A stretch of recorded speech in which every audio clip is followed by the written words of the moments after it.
நடுவுல phone வந்திருக்கணுமே. Friend கூட போய் பேசிட்டு வரேன், நீ புடவை எடுத்துட்டு இருன்னு உங்க வைஃப் கிட்ட சொல்லிருப்பீங்களே சார். நியாயம் கேட்டு வீட்டுக்கு வந்தவள போட்டு தள்ளிட்டு மறுபடியும் வந்து துணி கடையில ஜாயின் பண்ணிருப்பீங்க. ஏன் இப்படி நடந்திருக்க கூடாதா? சார், இன்னைக்கு ஃபுல் டே ஒரு செகண்ட் கூட அவர் என்னை விட்டு எங்கேயுமே போல சார்.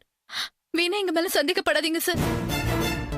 நீங்க தப்பு பண்ணாத ஆளா இருந்தா வீட்ல வச்சே இதெல்லாம் என்கிட்ட சொல்லிருக்கணும். ஏன் சொல்லலன்னு தான் நான் கன்ஃபியூஸா இருக்கேன். சார், சொந்தமா ஒரு கம்பெனியை வச்சு கஷ்டப்பட்டு இப்பதான் கொஞ்சம் கொஞ்சமா முன்னேறி ஒரு நல்ல நிலைமைக்கு வந்திருக்கேன் சார். இன்னைக்கு 10 மணிக்கு எங்க கம்பெனிக்கு ஒரு பெரிய ஒர்க் ஆர்டர் கொடுக்கறதுக்காக பையர்ஸ் எல்லாம் வராங்க சார். அவங்க வர நேரத்துல நான் இந்த கேஸ் விஷயமா போலீஸ் ஸ்டேஷன்ல எல்லாம் இருக்க முடியாது சார். அதனால தான் சார், அதனால மட்டும்தான் சார் நான் இப்படி ஒரு வேலையை பண்ணேன். சரி, அந்த ஒர்க் ஆர்டர் வந்தா உங்களுக்கு எவ்வளவு ப்ராஃபிட் கிடைக்கும்? 20 லட்சம் வரும் சார். உண்மைதானாமா? ஆமா சார், அவருக்கு பொய் சொல்ல தெரியாது சார். சோ 20 லட்சத்தை காப்பாத்திக்க இப்படி ஒரு விஷயத்தை செய்ய முன் வந்திருக்கீங்க. உங்களை இந்த மாதிரி இக்கட்ல இருந்து காப்பாத்துனா எனக்கு என்ன தருவீங்க?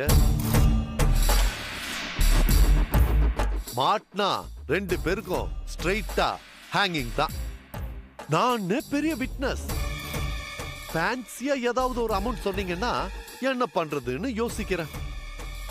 சார், நீங்க என்ன எதிர்பார்க்குறீங்கன்னு தெரிஞ்சா நாங்க அதுக்கு ட்ரை பண்றோம் சார்.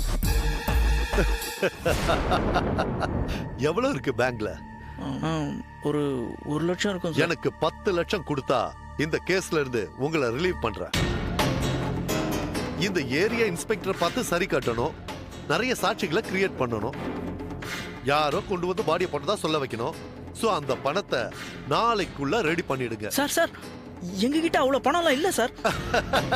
ஹார்ட்ல ப்ராப்ளம், 10 லட்சம் இருந்தா சக்சஸ்ஃபுல்லா ஆபரேஷன் பண்ணலாம்னு ஒரு டாக்டர் சொன்னா இப்படித்தான் சொல்வீங்களா? நிஜமாவே எங்க கிட்ட அவ்வளவு பணம் இல்ல சார். இத பாருங்க, நாளைக்கு காலையில 10 மணிக்கு இதே ஏரியால இங்கேயே வெயிட் பண்ணுவேன். பணம் வரணும், இல்லனா நீங்க பணத்தை கட்டி போட்ட பெட்ஷீட்டை வச்சு உங்களை கண்டுபிடிச்சதா சொல்லி கேஸ ஸ்ட்ராங் ஆக்கி நான் ஏசிபி ஆகி செட்டில் ஆகிற வேலையை பார்ப்பேன். Now the ball is in your court.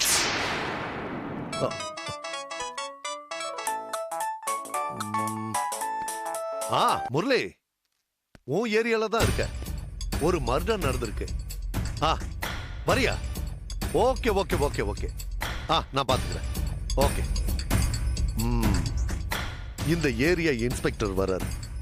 நீங்க 2 பேரும் இந்த இடத்துல இருக்கிறது நல்லதில்ல. நீங்க கிளம்புங்க. நாளைக்கு எனக்கு தர வேண்டிய பணத்தை ஏற்பாடு பண்ணுங்க.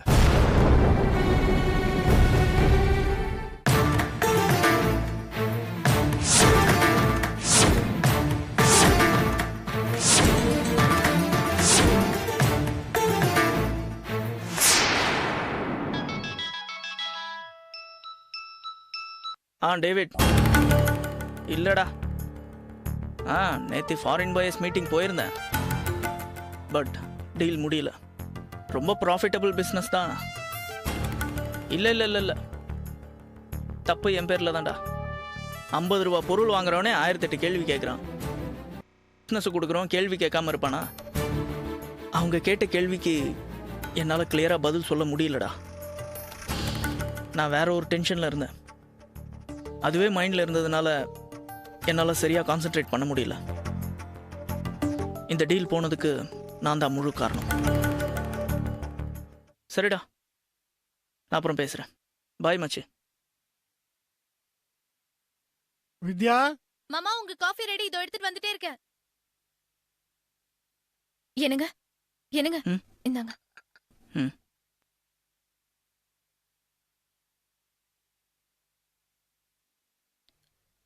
இந்தாங்க மாமா. வாமா.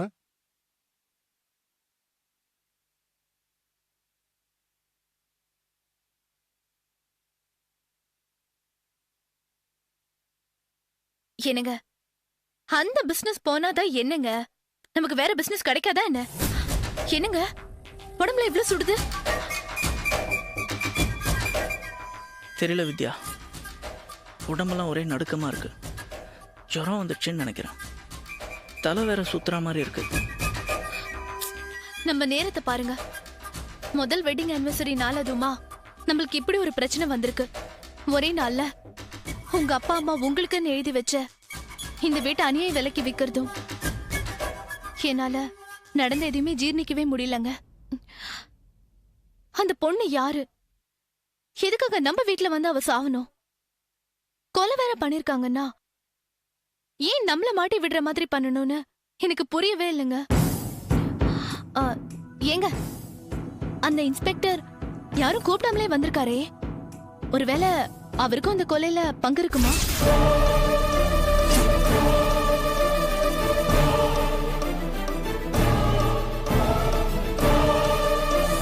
அந்த ஆளு உண்மையிலே இன்ஸ்பெக்டர் தானா?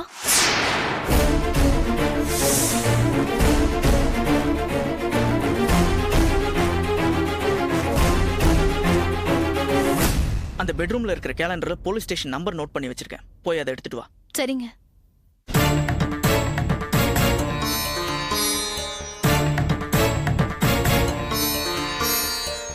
ஏங்க, நம்பருங்க. நம்பர் சொல்லு. 2832 2832 6453 6453.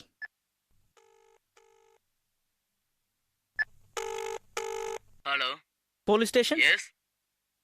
இன்ஸ்பெக்டர் பவன்குமார் இருக்காரா? ஒரு நிமிஷம் இருங்க, சாருக்கு கனெக்ட் பண்றேன். Hello, Pavan Kumar, police inspector பேசுறேன். யாரு? அதே அதே குரலுங்க. ஆமா, அப்ப அந்த ஆள் ஒரிஜினல் இன்ஸ்பெக்டர் தான். ஏங்க, அந்த ஆளுக்கு நம்ம தான் செக் பண்ண தெரிஞ்சிருக்குமா? தெரிஞ்சா தெரிஞ்சுட்டு போட்டோம். நம்ம தான் அவன் கேட்ட பணத்தை கொடுத்துட போறோம்ல. இன்னும் ரெஜிஸ்ட்ரேஷன் கூட ஆகலையே. 10 மணிக்குள்ள சேட்டு பணத்தை கொடுத்துருவாரா? அப்பா காலத்துல இருந்தே சேட்டுக்கு இந்த வீட்டு மேல ஒரு கண்ணு. அதனால தான் நேற்று அர்ஜென்ட்டாக 10 லட்சம் ரூபாய் பணம் வேணும்னு கேட்ட உடனே ஒரு ரேட்டை பேசி ஃபைனல் பண்ணிட்டு 10 மணிக்கு பணத்தை தரேன்னு சொல்லிட்டான். அவன் டைம் சொன்னானா கரெக்டாக இருப்பான். வித்யா, எனக்கு உடம்புக்கு ரொம்ப முடியல. அதனால நீ தான் சேட்டுக்கிட்டேருந்து பணத்தை கலெக்ட் பண்ணி இன்ஸ்பெக்டர் கிட்ட கொடுக்கணும். நான் எப்படிங்க தனியா? பரவாயில்லம்மா, இந்த விஷயத்துல நம்ம வேற யாரோட ஹெல்ப்பையும் எதிர்பார்க்க முடியாது. ஒரு லேப்டாப் பேக்ல பணத்தை போட்டு தர சொல்லிடுறேன். நீ சேட்டு வீட்டு கார்னர்ல நின்னா போதும், பணத்தை அவன் கொண்டு வந்து கொடுத்துருவான். நீ அதை பத்திரமா கொண்டு போய் இன்ஸ்பெக்டர் கிட்ட ஹேண்ட் ஓவர் பண்ணிடு. கார் எடுத்துட்டு போ. கேர்ஃபுல்.